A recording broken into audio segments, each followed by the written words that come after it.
Kemarin ada Ustadz Fulan pasang tarif 15 juta. Bayangkan 15 juta cuma kajian 1 jam. Itu Ustadz sunnah, ngaku sunnah. Ternyata ada. Ini yang paling berat buat kita semua ya, yang bergerak dalam bidang agama, dalam bidang dakwah. Iradatud dunya bi amalil akhirah. Cari dunia dengan amalan apa? Akhirat. Menjadikan dakwah sebagai sumber mencari apa? Dunia. Kita melihat dakwah para nabi. Ini saya bukan omong kosong. Saya pernah ngisi suatu instansi, kemudian ditanya, Ustadz minta berapa? Yang ditanya bukan saya tapi asisten. Kenapa Mbak tanya begitu? Kemarin ada Ustadz Fulan pasang tarif 15 juta. Bayangkan 15 juta cuma kajian 1 jam. Itu Ustadz sunnah, ngaku sunnah. Ternyata ada. Jadi ini kita bicara bukan menghayal ya. Saya pernah ngisi juga di suatu instansi, mereka ngundang bukan Ustadz sunnah. Ternyata duit mereka kurang, gak cukup. Akhirnya udah undang Ustadz Firanda aja, lebih murah kali.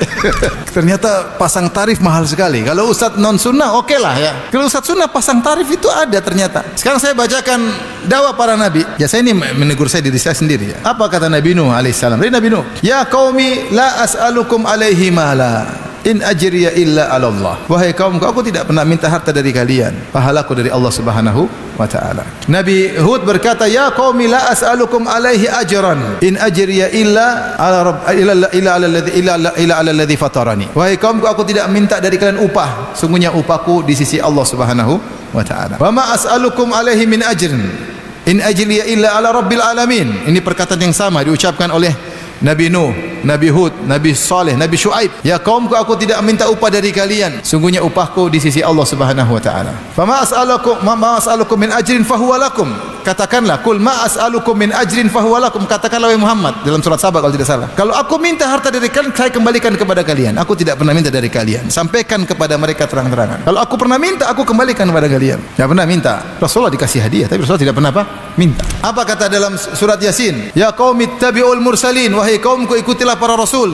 Ittabi'u man la yas'alukum ajran wa hum muhtadun. Mintalah ikutlah kepada para rasul yang tidak pernah minta upah kepada kalian dan mereka mendapat hidayah. Jadi kita sebagai panitia juga menjaga marwah ini agar kita berjalan di atas jalan para rasul. Jangan kemudian dakwah ini seperti industri. Jangan ikhwan. Benar, di balik itu ada orang-orang io yang mencari duit, yang mungkin juga diarahkan oleh sebagian ustadznya. Kalau ada saudara kita, ustadz kita yang salah, kita tegur. Jangan kita malah mendukung. Jangan terpesona dengan oh rame, oh ini mewah. Enggak. Kita cari ridha Allah Subhanahu wa ta'ala. Saya sampai ditanya kemarin di sekolah, Ustaz ini kemarin undang Ustaz, saya mau tanya Ustaz ini kemarin kita undang Ustaz, dia kasih tarif. Saya bilang jangan undang lagi. Dia suka minta tarif di mana-mana. La haula wala quwata illa billah. Saya terlalu banyak bicara ya.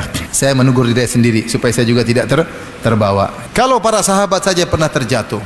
Para sahabat ketika mereka berjihad dalam perang Uhud, kemudian mereka menang di awal peperangan, akhirnya banyak ghanimah dibawa, padahal Rasul sudah bilang jangan turun, akhirnya mereka turun. Kenapa? Mereka ingin ambil apa? Ghanimah. Kenapa? Karena cari dunia. Yang bilang begitu bukan saya, Allah Subhanahu wa taala. Kata Allah Subhanahu wa taala. Jadi sebelum turun ayat ini, apa kata Ibnu Mas'ud? Aku tidak pernah menduga ada seorang sahabat pun dari sahabat Nabi yang ingin dunia sampai turun ayat tentang kami. Bosnya di antara kami ada yang ingin dunia. Kapan? Ketika perang Uhud, ketika mereka melanggar. Kata Allah, kalian bermaksiat setelah Allah menampakkan apa yang kalian suka, itu kemenangan. Di antara kalian ada yang suka dunia, mencari dunia. Di antara kalian ada yang mencari apa? Akhirat. Itu sahabat aja ada yang mencari apa? Dunia. Tapi kata Allah, walaqad afa ankum. Allah telah mengampuni kalian. Tapi bagi kita harus hati-hati. Para sahabat sudah diampuni. Mereka diberi uzur, diampuni. Jangan bilang saya akhirat, saya ikhlas. Jangan kita merekomendasi diri kita, semua perlu hati-hati. Dan ini banyak. Seperti misalnya bikin yayasan ternyata untuk cari duit, kemudian menerima sumbangan, akhirnya jadi milik pribadi. Ini namanya dunia. Orang kasih wakaf untuk milik umat, ternyata jadi milik apa? Pribadi, bahkan jadi warisan. Terjadi atau tidak? Terjadi.